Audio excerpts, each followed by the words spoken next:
الحمدللہ ہم مختلف پہلوں سے دجال پر کھل کر بات کر چکے۔ دجال کو کھول کھول کر رکھ دیا، اب کسی کے لیے بھی اس حقیقت کا انکار ممکن نہیں رہا، خواہ وہ کچھ بھی کر لے۔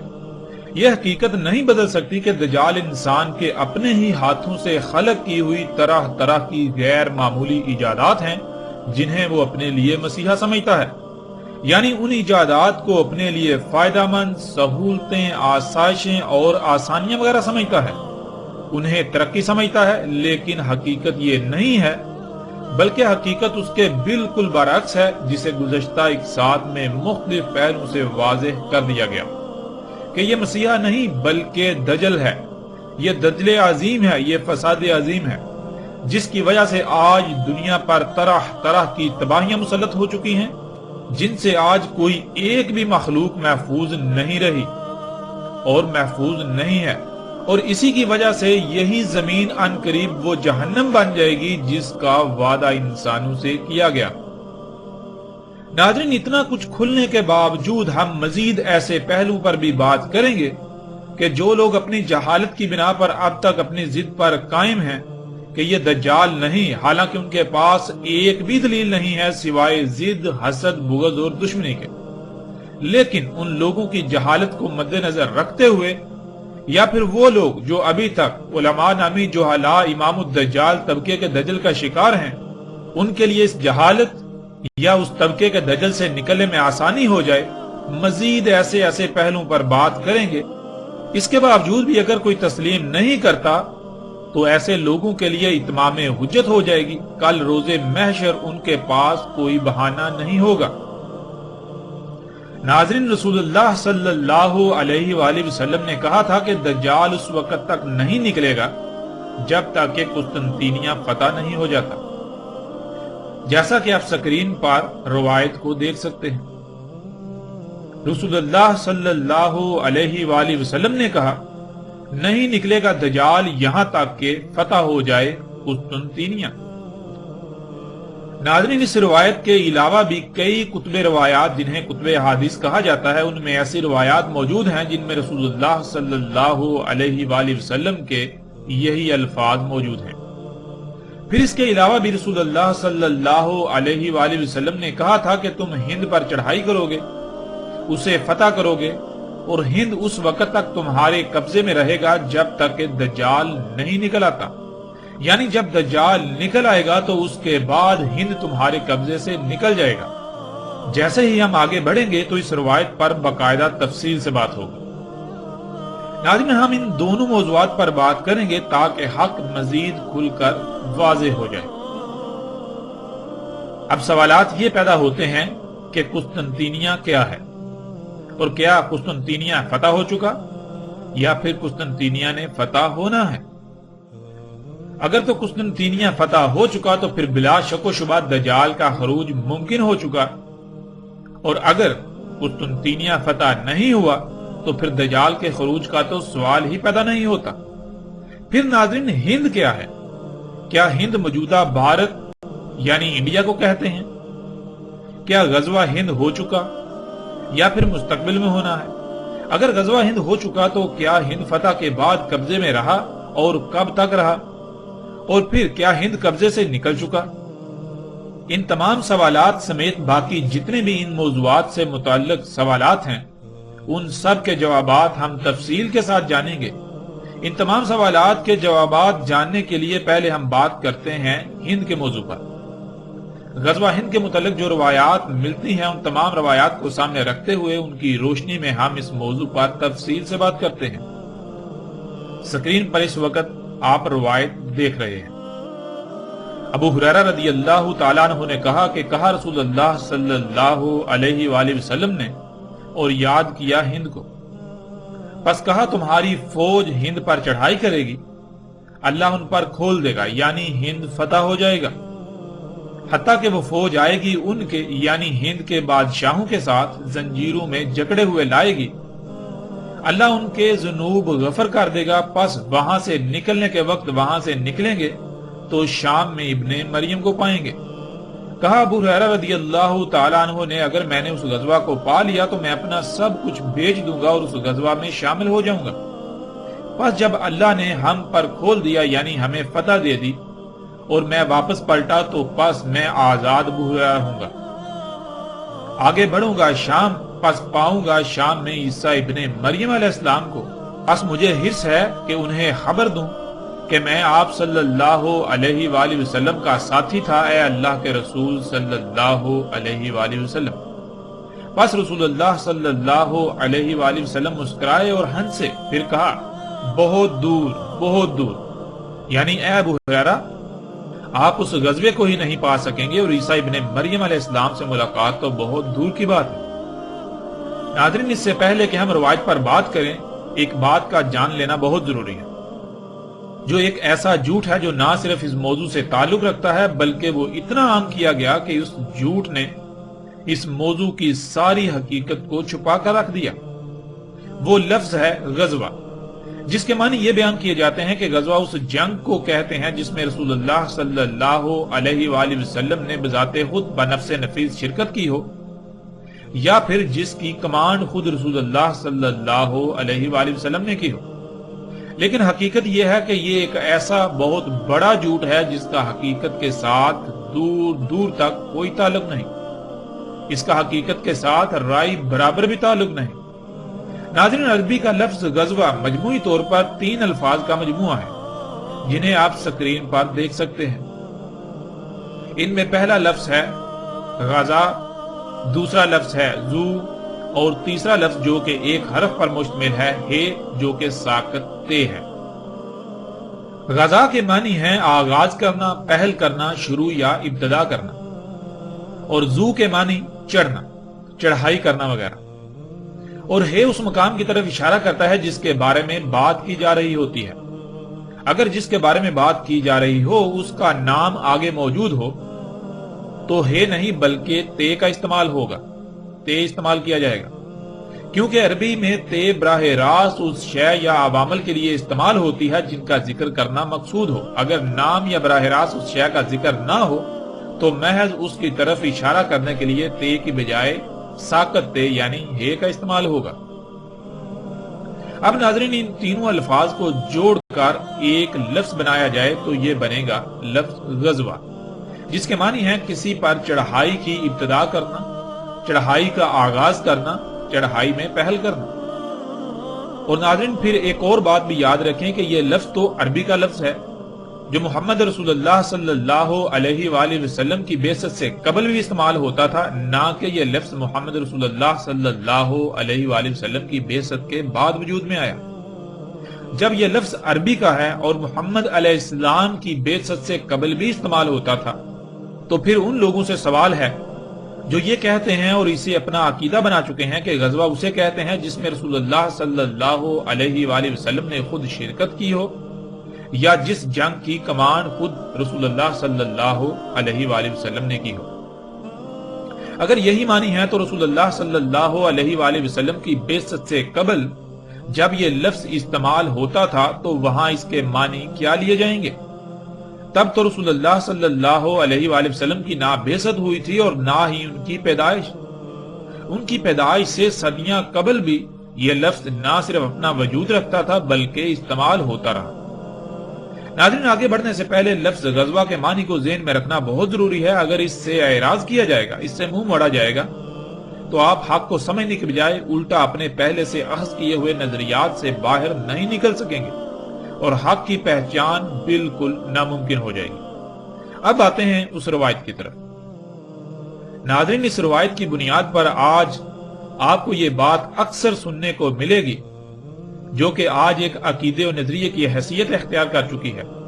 کہ جو گروہ یا فوج غزوہ ہند کرے گی یعنی ہند پر چڑھائی کرے گی، وہی گروہ لوگ یا فوج یہاں سے فتوحات کرتے ہوئے شام جائیں گے،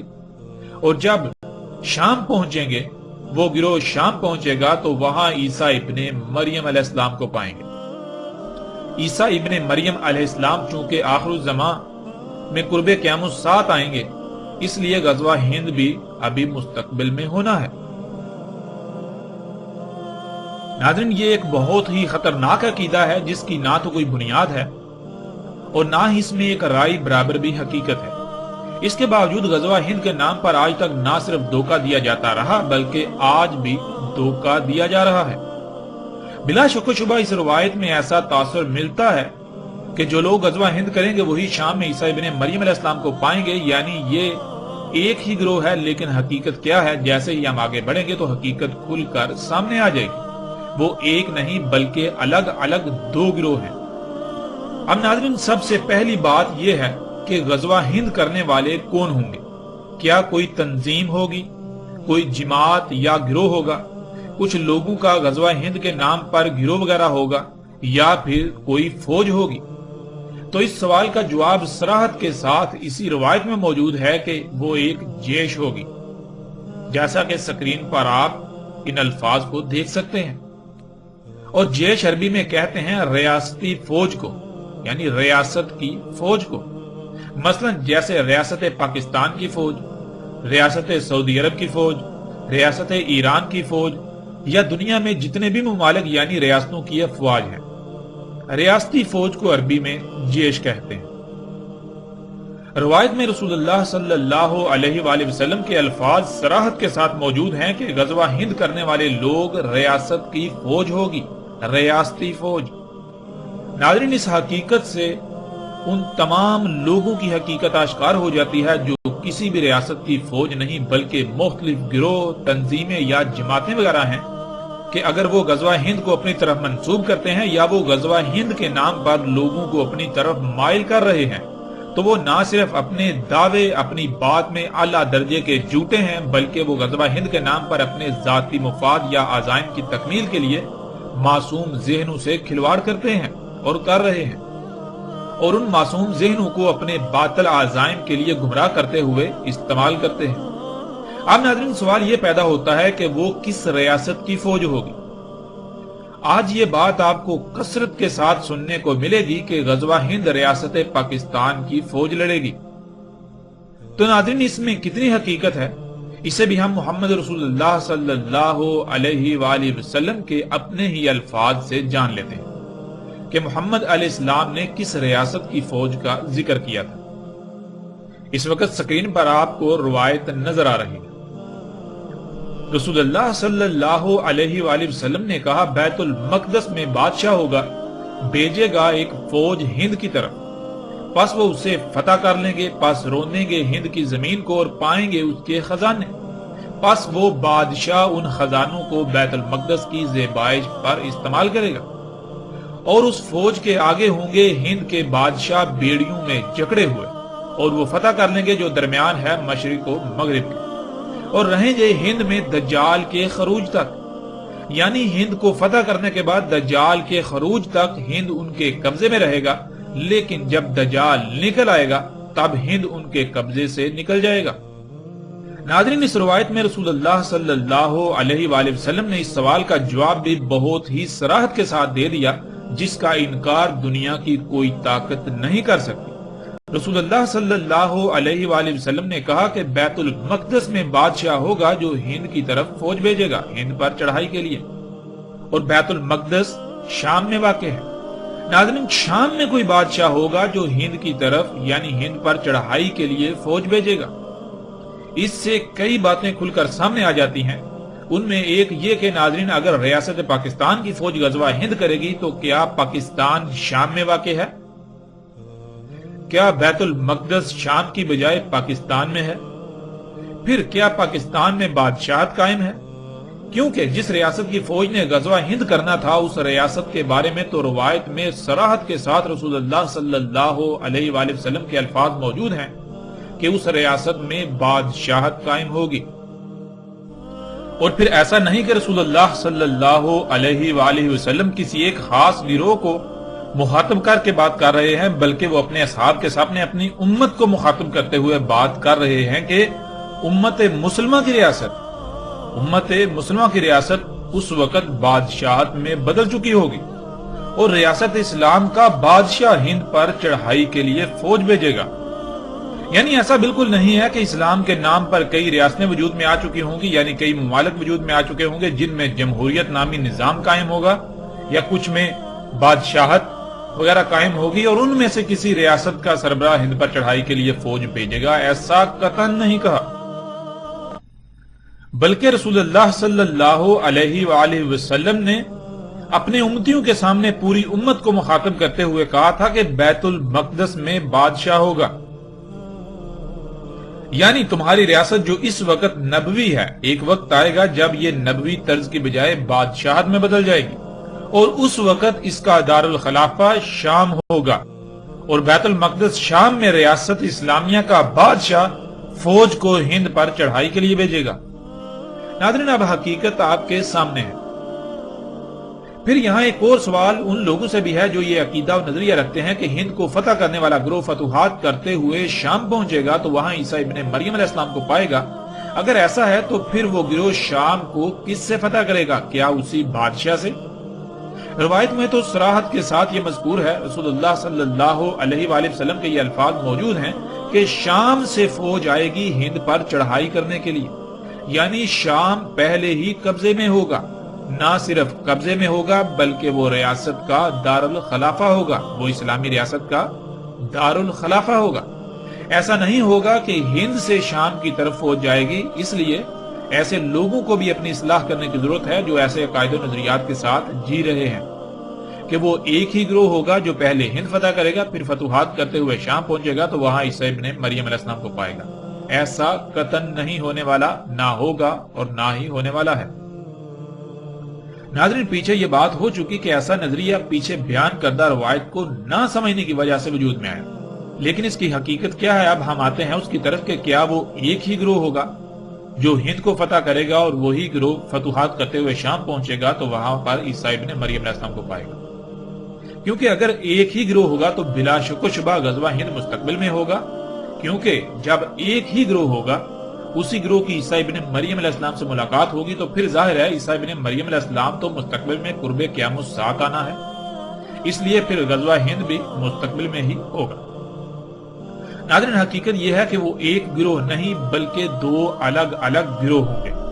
اور ایسا کیوں سمجھ لیا گیا کہ وہ ایک ہی گروہ ہوگا؟ اس کی حقیقت پر بھی بات کرتے ہیں، جیسا کہ آپ سکرین پر روایت کو دیکھ سکتے ہیں۔ ابو ہریرہ رضی اللہ تعالیٰ عنہ نے کہا کہ کہا رسول اللہ صلی اللہ علیہ وآلہ وسلم نے اور یاد کیا ہند کو، پس کہا تمہاری فوج ہند پر چڑھائی کرے گی،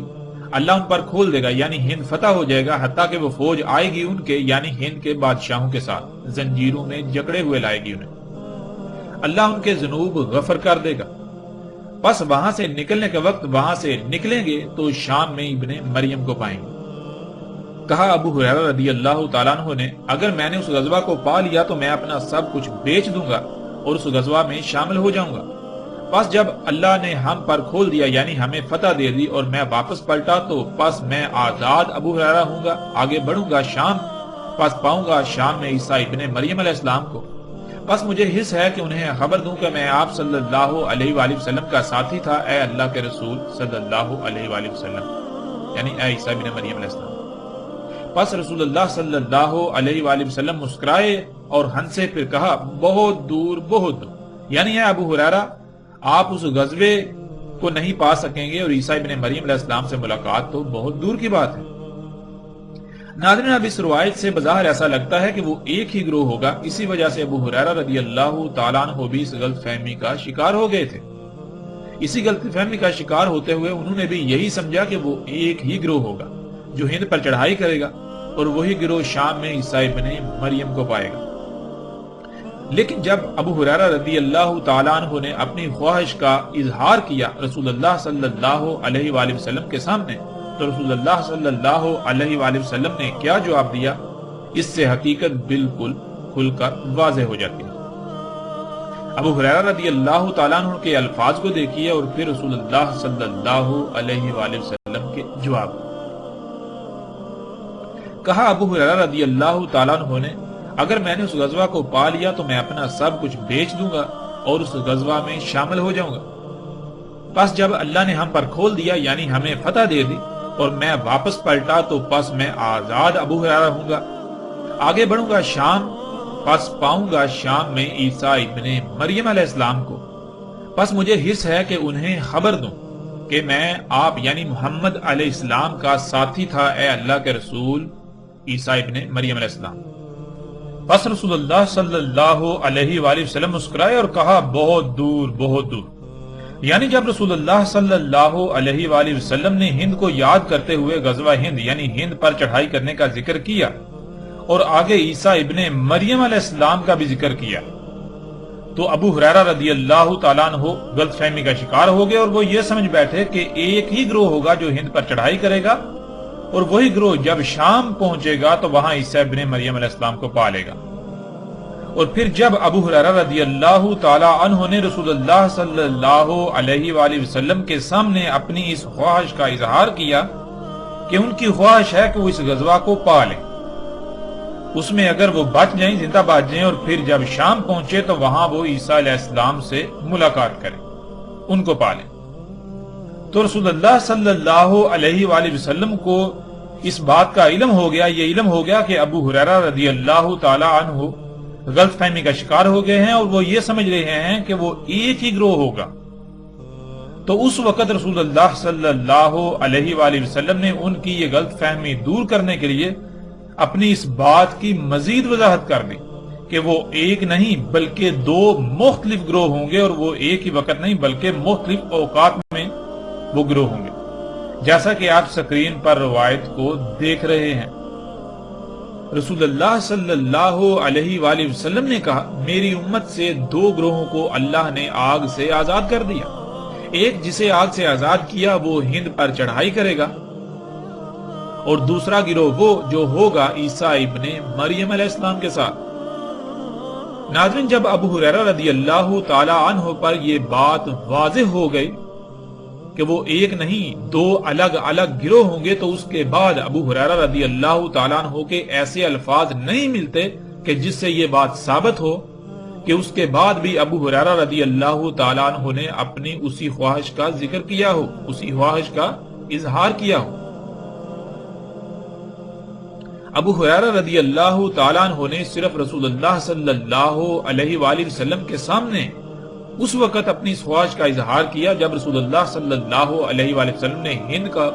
ذکر کرتے ہوئے، ہند کو یاد کرتے ہوئے غزوہ ہند کا ذکر کیا اور ابن مریم سے شام میں ملاقات والی بات کی، اور رسول اللہ صلی اللہ علیہ وآلہ وسلم کو اسی وقت ادراک ہو گیا کہ ابو ہریرہ رضی اللہ تعالیٰ عنہ یہ سمجھ رہے ہیں کہ وہ ایک ہی گروہ ہوگا جو غزوہ ہند میں شریک ہوگا اور اس کے بعد شام میں ابن مریم سے ملے گا۔ اسی وجہ سے رسول اللہ صلی اللہ علیہ وآلہ وسلم نے اس کی وضاحت کر دی کہ وہ ایک گروہ نہیں بلکہ وہ دو الگ الگ گروہ ہوں گے، جیسا کہ پیچھے بیان کردہ روایت میں آپ دیکھ چکے ہیں۔ اور اس کے بعد ابو ہریرہ رضی اللہ تعالیٰ عنہ کے جو بھی الفاظ ملتے ہیں ان میں یہی ملتا ہے کہ ابو ہریرہ رضی اللہ تعالیٰ عنہ نے اس کے بعد کبھی بھی ابن مریم علیہ السلام سے ملاقات کی خواہش کا اظہار نہیں کیا، بلکہ وہ صرف غزوہ ہند میں شمولیت کی خواہش کا شدت سے اظہار کیا کرتے تھے، جس سے یہ بھی ثابت ہو جاتا ہے کہ ابو ہریرہ رضی اللہ تعالیٰ عنہ کو یقین تھا اور علم تھا کہ غزوہ ہند اتنا قریب ہے کہ ہو سکتا ہے وہ اتنی زندگی پا لیں کہ اس میں شریک ہو سکیں۔ اور جب غور کریں تو یہ بات ثابت بھی ہو جاتی ہے کہ ابو ہریرہ رضی اللہ تعالیٰ عنہ اپنی خواہش کا جو اظہار کرتے تھے وہ حقیقت میں اسی لیے کرتے تھے کہ غزوہ ہند بہت قریب تھا اور ان کو لگتا تھا کہ ہو سکتا ہے وہ تب تک حیات ہوں اور اسے پا لیں۔ جیسا کہ ابو ہریرہ رضی اللہ تعالیٰ عنہ کی وفات 77 سال کی عمر میں سن 57 ہجری میں ہوئی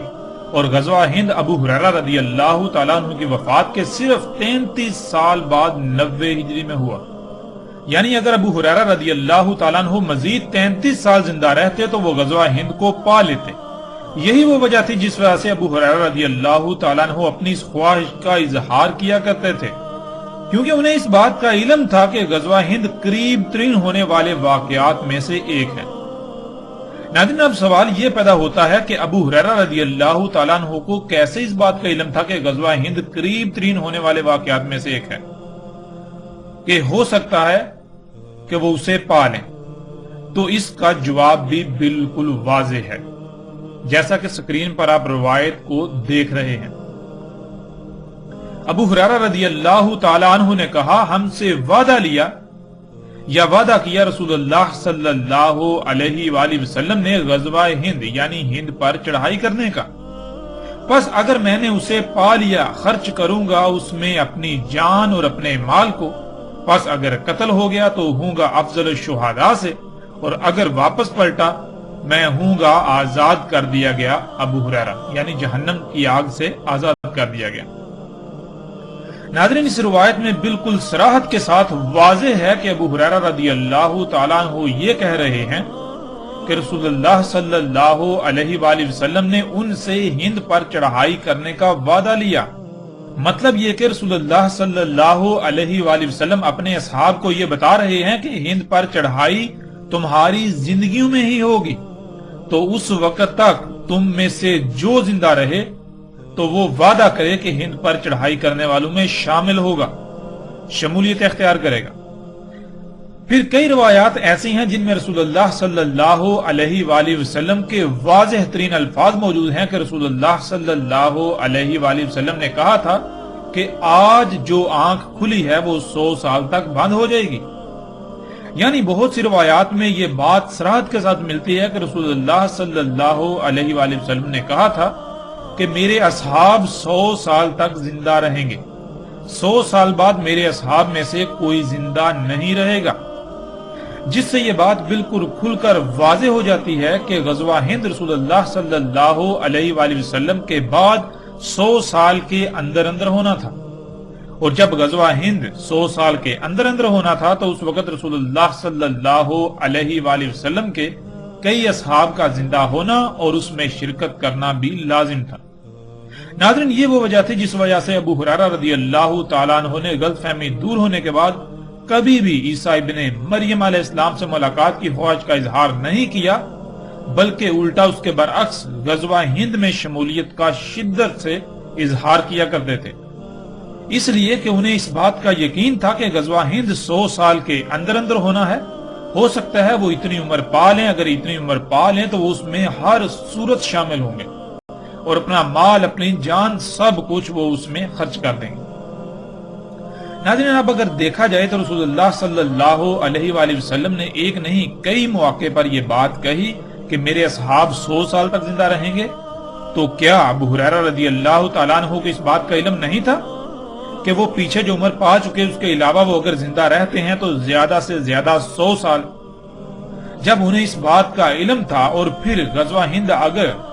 آخر الزمان میں جا کر ہونا تھا، قرب قیامت الساعۃ کے قریب ہونا تھا، تو پھر وہ کیسے اپنی اس خواہش کا اظہار کر سکتے ہیں، جبکہ انہیں اس بات کا علم ہے کہ وہ زیادہ سے زیادہ 100 سال زندہ رہ سکتے ہیں، لیکن غزوہ ہند 100 سال بعد یعنی کہ صدیوں بعد جا کے ہوگا۔ جب انہیں اس بات کا علم تھا تو پھر اس کے باوجود وہ کیوں شدت سے اپنی اس خواہش کا اظہار کیا کرتے تھے؟ یہ بات بالکل واضح ہے، اس لیے کہ انہیں اس بات کا علم تھا کہ غزوہ ہند 100 سال کے اندر اندر ہونا ہے، نہ کہ اس کے بعد۔ اور رسول اللہ صلی اللہ علیہ وآلہ وسلم کی وفات کے بعد جب کبھی بھی ابو ہریرہ رضی اللہ تعالیٰ عنہ نے اپنی اس خواہش کا اظہار کیا تو اس میں کبھی بھی عیسیٰ ابن مریم علیہ السلام سے ملاقات کی خواہش کا اظہار نہیں کیا، بلکہ انہوں نے صرف اور صرف غزوہ ہند میں شمولیت کے خواہش کا اظہار کیا، جیسا کہ آپ ان روایات میں دیکھ سکتے ہیں۔ رسول اللہ صلی اللہ علیہ وآلہ وسلم نے کہا، میری امت سے 2 گروہوں کو اللہ نے آگ سے آزاد کر دیا، ایک جسے آگ سے آزاد کیا وہ ہند پر چڑھائی کرے گا، اور دوسرا گروہ وہ جو ہوگا عیسیٰ ابن مریم علیہ السلام کے ساتھ۔ ابو ہریرہ رضی اللہ تعالیٰ عنہ نے کہا، ہم سے وعدہ کیا یا ہم سے وعدہ لیا رسول اللہ صلی اللہ علیہ وآلہ وسلم نے غزوہ ہند کا یعنی ہند پر چڑھائی کا، پس اگر میں نے اسے پا لیا خرچ کر دوں گا اس میں اپنی جان اور اپنے مال کو، پس اگر قتل ہو گیا تو ہوں گا افضل الشہداء سے، اور اگر واپس پلٹا پس میں ہوں گا آزاد کر دیا گیا ابو ہریرہ، یعنی جہنم کی آگ سے آزاد کر دیا گیا۔ ابو ہریرہ رضی اللہ تعالیٰ عنہ نے کہا، مجھے بتایا ایک واقعہ میرے دوست نے جس کی ہر بات سچی ہوتی ہے اللہ کے رسول صلی اللہ علیہ وآلہ وسلم نے، کہ انہوں نے کہا ہوگا اس امت میں بیس کیا جائے گا سندھ اور ہند کی طرف، یعنی لشکر کو فوج کو بھیجا جائے گا سندھ اور ہند کی طرف، پس اگر میں نے اسے پا لیا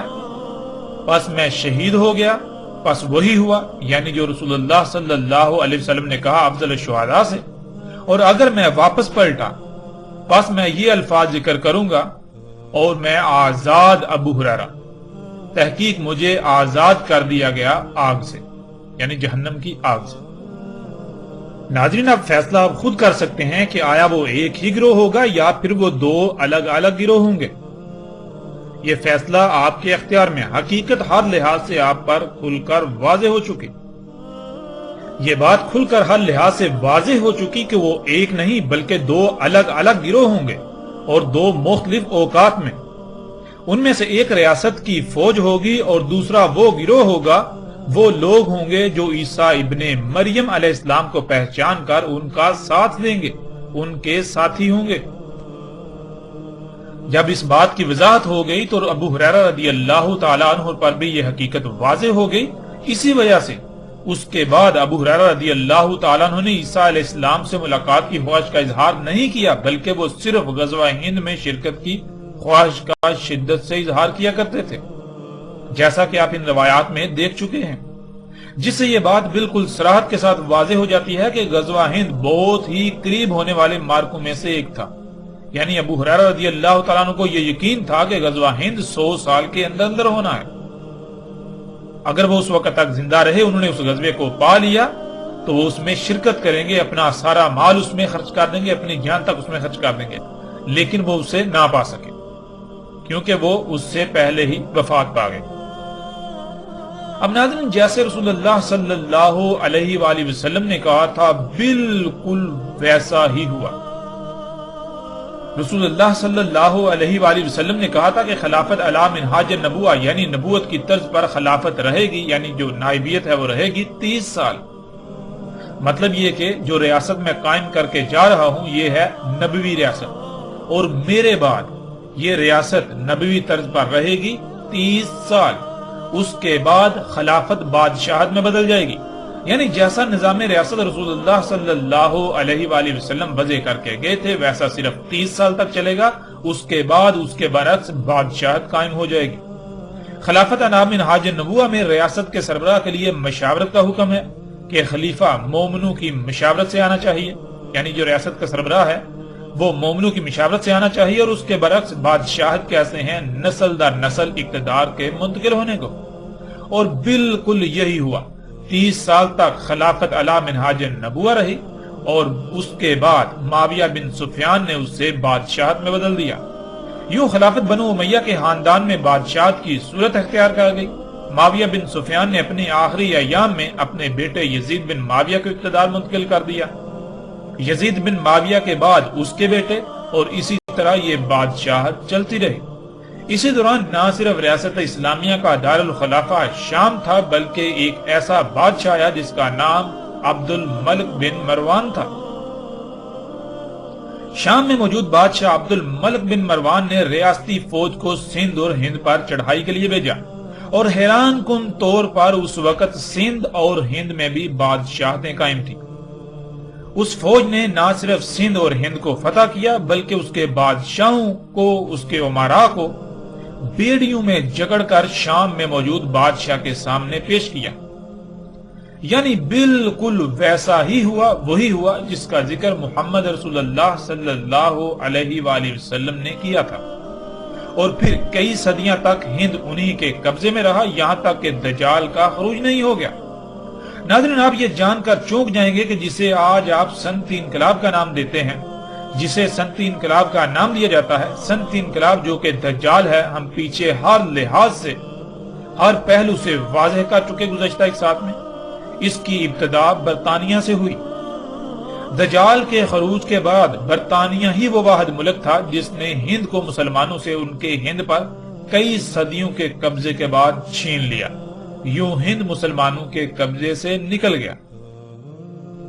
اب ناظرین جب رسول اللہ صلی اللہ علیہ وآلہ وسلم نے بالکل صراحت کے ساتھ یہ کہا تھا کہ ہند اس وقت تک تمہارے قبضے میں رہے گا جب تک کہ دجال نہیں نکل آتا، جب دجال نکل آئے گا تو ہند تمہارے قبضے سے نکل جائے گا، تو پھر یہ کیسے ہو سکتا ہے کہ ہند کو قبضے سے نکلے ہوئے بھی صدی سے زائد کا عرصہ گزر چکا، یہاں تک کہ اب تو ہند کا وجود تک بھی مٹ چکا اور دجال ابھی تک نکلا ہی نہیں؟ یہ کیسے ہو سکتا ہے؟ کیا نعوذ باللہ محمد اللہ کے رسول جھوٹے تھے؟ کیا انہوں نے جھوٹ کہا تھا؟ کیا انہوں نے جھوٹ کہا تھا کہ ان کی بات پوری نہ ہوئی؟ کیونکہ جب ہند کو قبضے سے نکلے ہوئے بھی ایک صدی سے زائد کا عرصہ گزر چکا تو پھر دجال کیوں نہ نکلا؟ رسول اللہ صلی اللہ علیہ وآلہ وسلم کے الفاظ کے مطابق تو دجال ہند کے قبضے سے نکلنے سے پہلے نکلنا تھا، دجال کا خروج ہند قبضے سے نکلنے سے پہلے ہونا تھا۔ ہند قبضے سے نکلے صدی سے زائد عرصہ گزر چکا، لیکن سب کے سب خود کو مومن و مسلم کہلوانے والے آج بھی دجال کے انتظار میں ہیں۔ آخر ایسا کیوں؟ پھر ناظرین، یہاں قادیانی لوگوں کو بھی غور و فکر کی ضرورت ہے کہ عیسیٰ ابن مریم علیہ السلام نے دجال کے خاتمے کے وقت آنا تھا، نہ کہ دجال کے اوائل میں۔ یعنی عیسیٰ ابن مریم علیہ السلام کی موجودگی میں دجال کا خاتمہ ہونا تھا، نہ کہ عیسیٰ ابن مریم علیہ السلام کے گزر جانے کے بعد بھی دجال دنیا میں دندناتا پھرتا۔ عیسیٰ ابن مریم علیہ السلام کے بعد صرف 7 کا قیام ہونا تھا، یعنی دنیا میں ایک عظیم زلزلے سے تمام انسانوں کا خاتمہ، یا پھر عیسیٰ ابن مریم علیہ السلام چونکہ اللہ کے رسول ہوں گے، اور قرآن میں اللہ سبحانہ تعالیٰ بالکل واضح کہتے ہیں کہ اللہ سبحانہ تعالیٰ اس وقت تک کسی قوم کو عذاب نہیں دیتا، اللہ تعالیٰ اس وقت تک عذاب نہیں لاتا جب تک کہ رسول بھیج کر حجت نہ پوری کر لیں، اور رسول کی موجودگی میں عذاب آتا ہے، رسول اور اس کے ساتھیوں کو اس عذاب سے بچا لیا جاتا ہے، جیسے کہ آپ کے سامنے قرآن میں بہت ساری مثالیں موجود ہیں۔ مثلا آپ نوح علیہ السلام کو دیکھ سکتے ہیں، آپ صالح علیہ السلام کو دیکھ سکتے ہیں، آپ ابراہیم علیہ السلام کو دیکھ سکتے ہیں، آپ لوط علیہ السلام کو دیکھ سکتے ہیں، آپ موسیٰ علیہ السلام کو دیکھ سکتے ہیں، آپ عیسیٰ علیہ السلام کو دیکھ سکتے ہیں۔ اس طرح آپ کو ہر رسول کی زندگی میں بالکل واضح یہ چیز ملے گی۔ تو پھر غلام احمد قادیانی کیسے عیسیٰ ابن مریم یا مثل عیسیٰ ابن مریم ہو سکتا ہے؟ یہ ممکن ہی نہیں کہ غلام قادیانی عیسیٰ ابن مریم یا مثل عیسیٰ ابن مریم تھا۔ حقیقت کیا ہے؟ اللہ کے فضل سے جیسے جیسے ہم آگے بڑھیں گے تو حقیقت ہر لحاظ سے کھل کر سامنے آ جائے گی، لیکن یہاں یہ جان لیں کہ غلام احمد قادیانی نہ عیسیٰ ابن مریم تھا، نہ مثل عیسیٰ، اور نہ ہی مہدی وغیرہ تھا، اور نہ ہی دنیا کی کوئی طاقت اسے عیسیٰ، مثل عیسیٰ یا مہدی ثابت کر سکتی ہے۔ قادیانی لوگوں کو غور و فکر کی دعوت دی جاتی ہے، غور و فکر کیجئے، اللہ کے فضل سے عن قریب وہ حقائق بھی آپ کے سامنے آئیں گے کہ کوئی قادیانی بھی اس بات کا انکار نہیں کر سکے گا۔ اور ناظرین، پھر تاریخ گواہ ہے جتنے بھی رسول آئے ان کی زندگی میں انہیں تکذیب و تضلیل کا نشانہ بنایا گیا، اور انہی کی زندگی میں انہیں اللہ نے سچا ثابت کر دکھایا۔ جیسے اللہ نے ہر شے سے اسی کا جوڑا خلق کیا، جس طرح انسانوں کے نزدیک زمین پر یوم کا جوڑا لیل اور نہار خلق کیا گیا۔ یوم کی ابتدا لیل یعنی اندھیرے سے ہوتی ہے، پھر بالآخر اندھیرے کو روشنی کے سامنے پسپا ہونا پڑتا ہے۔ بالکل اسی طرح ہر رسول کی زندگی میں بھی 2 مرحلے آئے۔ پہلا مرحلہ جو صرف خالص دعوت پر مبنی تھا، جس میں ہر رسول کو جن کی طرف اسے بھیجا گیا یا انہیں بھیجا گیا ان کی طرف سے تکذیب و تضلیل کا سامنا کرنا پڑا، لیکن دوسرے مرحلے میں دشمنوں کو بھی یا تو انہیں تسلیم کرنا پڑا، یا پھر اللہ نے اپنے عذاب کا فیصلہ سنا کر رسول اور اس کے ساتھیوں کو اس عذاب سے بچا کر رسول کی صداقت کی گواہی دے دی، اور پھر مجبوراً سب کو رسول کو تسلیم کرنا پڑا، اور پھر ہر رسول کے بعد ان کی دعوت لفظ با لفظ سچی ثابت ہوئی، جس وجہ سے بعد والے بھی انہیں تسلیم کرنے پر مجبور ہو گئے کہ واقعتاً فلاں اللہ کا رسول تھا، یعنی اللہ کا ہی بھیجا ہوا تھا۔ اور ہر رسول کے بعد دنیا کی کوئی طاقت اسے غلط ثابت نہیں کر سکی، بلکہ الٹا اس کی تصدیق ہی کی گئی۔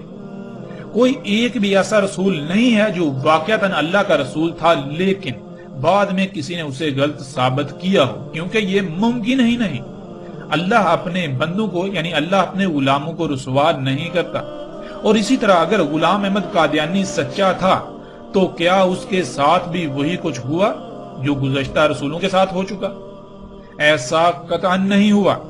جیسے جیسے ہم آگے بڑھیں گے تو ہم اللہ کے فضل سے، اللہ کی کتاب سے ایسے ایسے حقائق سامنے لائیں گے کہ دنیا کا کوئی ایک بھی قادیانی ان حقائق کو جھٹلا نہیں سکے گا، ان کا رد نہیں کر سکے گا، خواہ وہ کچھ بھی کر لے، خواہ کچھ بھی ہو جائے۔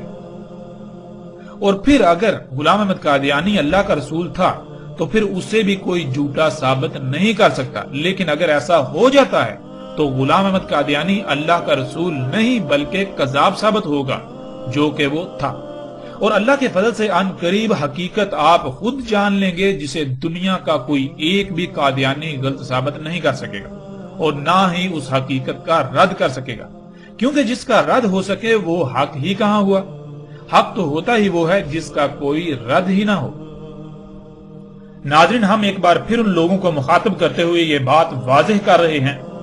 جو یہ کہتے ہیں کہ غزوہ ہند ابھی مستقبل میں ہونا ہے، اور وہ لوگ غزوہ ہند کے دعوے دار ہیں، یا وہ جو یہ دعوے کرتے ہیں کہ غزوہ ہند پاکستانی فوج لڑے گی۔ یہ نہ صرف بہت بڑا جھوٹ ہے بلکہ یہ ایک ایسا دھوکہ ہے جو کہ دجل عظیم ہے، کیونکہ آپ اس روایت میں دیکھ سکتے ہیں جب ابو ہریرہ رضی اللہ تعالیٰ عنہ نے غزوہ ہند کا ذکر کیا تو کیا کہا؟ ابو ہریرہ رضی اللہ تعالیٰ عنہ نے کہا، مجھے بتایا ایک واقعہ میرے دوست نے جس کی ہر بات سچی ہوتی ہے، اللہ کے رسول صلی اللہ علیہ وآلہ وسلم نے۔ انہوں نے کہا، ہوگا اس امت میں، یعنی غزوہ ہند اس امت میں ہوگا، بیس کیا جائے گا سندھ اور ہند کی طرف، یعنی سندھ اور ہند کی طرف لشکر بھیجا جائے گا، فوج بھیجی جائے گی۔ پس اگر میں نے پا لیا اسے، پس میں شہید ہو گیا، پس وہی ہوا، یعنی جو رسول اللہ صلی اللہ علیہ وآلہ وسلم نے کہا تھا کہ میں افضل الشہداء میں سے ہوں گا۔ اور اگر میں واپس پلٹا پس میں یہ الفاظ ذکر کروں گا، اور میں آزاد ابو ہریرہ، تحقیق مجھے آزاد کر دیا گیا آگ سے۔ ناظرین، پہلی بات تو یہ کہ غزوہ ہند ریاستی فوج نے کرنا تھا، اور جب غزوہ ہند ہونا تھا تو اس وقت ایک ہی اسلامی ریاست نے ہونا تھا۔ اس ریاست کا دارالخلافہ شام ہونا تھا، اور اس وقت اسلامی ریاست میں بادشاہت ہونا تھی۔ بیت المقدس شام میں موجود ریاست اسلامیہ کے سربراہ یعنی بادشاہ نے ریاستی فوج کو سندھ اور ہند پر چڑھائی کے لیے بھیجنا تھا۔ پھر اس وقت سندھ اور ہند میں بھی بادشاہتیں ہونا تھی۔ سندھ اور ہند کے بادشاہوں کو اس فوج نے بیڑیوں میں جکڑ کر بیت المقدس شام میں بادشاہ کے سامنے پیش کرنا تھا، اور سب سے بڑی بات یہ، اس غزوہ کا محمد رسول اللہ صلی اللہ علیہ وآلہ وسلم کے بعد 100 سال کے اندر اندر ہونا تھا۔ بالکل 100% یہ ماضی میں ہو چکا، جیسے رسول اللہ صلی اللہ علیہ وآلہ وسلم نے کہا، بالکل عین اسی طرح ہوا، عین اسی طرح یہ ہو چکا۔ ناظرین، جو لوگ غزوہ ہند پاکستان سے کروانے کے دعوے دار ہیں وہ جان بوجھ کر یہ باتیں چھپا دیتے ہیں کہ غزوہ ہند کرنے والی فوج نے ہند پر چڑھائی کرنے سے پہلے سندھ پر چڑھائی کرنا تھی۔ اس فوج نے سندھ اور ہند کے باہر عرب سے آنا تھا، اور پاکستان تو بذات خود ماضی کے سندھ اور ہند کے علاقوں پر مشتمل ریاست ہے۔ آج تک یہ عام عوام کو اتنے عظیم دھوکے میں مبتلا کر کے اپنے ذاتی مفاد اور اپنے خود ساختہ عزائم پورے کرنے کی غرض سے محمد رسول اللہ صلی اللہ علیہ وآلہ وسلم کی ذات پر جھوٹ باندھتے رہے، بہتان عظیم باندھتے رہے، لیکن انہیں بالکل بھی شرم نہ آئی، انہیں بالکل بھی احساس نہ ہوا کہ یہ کتنا بڑا جرم کر رہے ہیں۔ محمد رسول اللہ صلی اللہ علیہ وآلہ وسلم نے اپنی طرف جھوٹ منسوب کرنے والوں کو سخت ترین عذاب کی بشارت سنائی تھی، لیکن ان لوگوں کو اس کی پرواہ کیوں کر ہوگی؟ کیونکہ ان کی حقیقت تو آپ پر پہلے ہی گزشتہ ایک ساتھ میں بالکل واضح ہو چکی، کھل چکی کہ یہ لوگ امام الدجال ہیں، وہ لوگ جنہوں نے آج تک دجال پر پردہ ڈالے رکھا۔ یہ لوگ دجال کے لیے ڈھال بنے رہے اور دجال کو انسانوں کے لیے مسیحا بنا کر پیش کرتے رہے۔ اور پھر ناظرین، ان تمام کے تمام لوگوں کو بھی سوچنا چاہیے اس سے پہلے کہ دیر ہو جائے، وقت ہاتھ سے نکل جائے، جو غزوہ ہند کے نام پر مختلف دھوکہ بازوں کے چنگل میں پھنسے ہوئے ہیں، جو ان کے دجل کا شکار ہو کر ان کے مذموم مقاصد کو پروان چڑھانے میں اعلیٰ کار بن رہے ہیں۔ جان لو، ہر لحاظ سے حق تم پر واضح ہو چکا۔ آج تم حق سے اعراض تو کر سکتے ہو لیکن کل کو تمہارے پاس کوئی عذر نہ ہوگا۔ آج وقت ہے، فیصلہ تمہارے اپنے ہاتھ میں ہے، اپنی آنکھیں کھولو اس سے پہلے کہ وہ وقت آ جائے جب سوائے پچھتاوے کے کچھ نہ رہے۔ اور پھر یہ بھی جان لیں کہ رسول اللہ صلی اللہ علیہ وآلہ وسلم نے جس وقت کہا تھا اس وقت ہند مشرکین کے قبضے میں تھا اور اس وقت ہند اپنا وجود رکھتا تھا۔ اب جب کہ رسول اللہ صلی اللہ علیہ وسلم یہ کہہ رہے ہیں کہ تم ہند پر چڑھائی کرو گے تو پھر یہ ذہن میں رکھیں کہ جب بھی ہند پر چڑھائی ہوگی، یعنی کہ جب پہلی بار جب ہند پر یعنی کہ جب ریاست اسلام کی طرف سے ہند پر چڑھائی ہوگی تو اس کا ذکر کیا جا رہا ہے۔ ہرگز ایسا نہیں کہا رسول اللہ صلی اللہ علیہ وسلم نے کہ تم ہند پر چڑھائی کرو گے، اس کے بعد ہند فتح کر لو گے، پھر تم ہند میں رہو گے اس وقت تک جب تک ہند تمہارے قبضے سے نکل نہیں جاتا۔ پھر جب ہند تمہارے قبضے سے نکلے گا پھر وہ مختلف ٹکڑوں میں تقسیم ہو جائے گا، یعنی ممالک میں تقسیم ہو جائے گا۔ تو ہند جو ہے وہ سری لنکا، بنگلہ دیش، نیپال، انڈیا اور پاکستان، ان ممالک کی صورت میں تقسیم ہو جائے گا۔ تو اس وقت تم جو ہے ان میں سے جو انڈیا نامی خطہ ہے اس پر چڑھائی کرو گے، ایسا قطعاً کہیں بھی رسول اللہ صلی اللہ علیہ وآلہ وسلم نے نہیں کہا۔ آج ہند کا وجود ہی نہیں، آج ہند کا وجود ہی نہیں ہے۔ دنیا کا نقشہ اٹھا کر دیکھیں تو دنیا کے نقشے سے آپ کو ہند نہیں ملے گا، آپ کو پاکستان ملے گا، آپ کو انڈیا ملے گا، آپ کو نیپال ملے گا، آپ کو سری لنکا ملے گا، آپ کو بنگال ملے گا، بنگلہ دیش ملے گا۔ تو ناظرین، آج پہلی بات تو یہ کہ ہند کا وجود ہی ختم ہو چکا۔ رسول اللہ صلی اللہ علیہ وآلہ وسلم نے ہند پر چڑھائی کا کہا تھا، نہ کہ بنگلہ دیش یا انڈیا یا نیپال یا سری لنکا کا کہا۔ ہند کا آج وجود ختم ہو چکا، جو کچھ ہونا تھا وہ ماضی میں ہو چکا۔ آج وہ لوگ جو غزوہ ہند کے نام پر معصوم ذہنوں سے کھلواڑ کر رہے ہیں وہ اپنے دعوے میں، اپنی بات میں انتہائی اعلیٰ درجے کے جھوٹے ہیں، کذاب ہیں، ان کے دھوکے میں مت آئیے۔ حقیقت ہم نے ہر لحاظ سے آپ کے سامنے رکھ دی۔ اس کے باوجود بھی اگر آپ شخصیات سے متاثر ہیں، انہیں اپنا الہ بنانا چاہتے ہیں، آپ مختلف گروہوں سے متاثر ہیں، آپ اپنی ہی خواہشات کی تباہ کرنا چاہتے ہیں، تو پھر آپ کے لیے رستہ کھلا ہے، آپ جو جی میں آئے کریں، جو جی چاہے کریں۔ لیکن یہ جان لیں حق آپ کے سامنے کھل چکا۔ کل کو آپ کے لیے کوئی ایک بھی بہانہ یہ نہیں ہوگا کہ آپ کو فلاں نے گمراہ کر دیا، آپ فلاں کے جانسے میں آ گئے۔ آپ کے پاس کوئی ایک بھی بہانہ نہیں رہے گا۔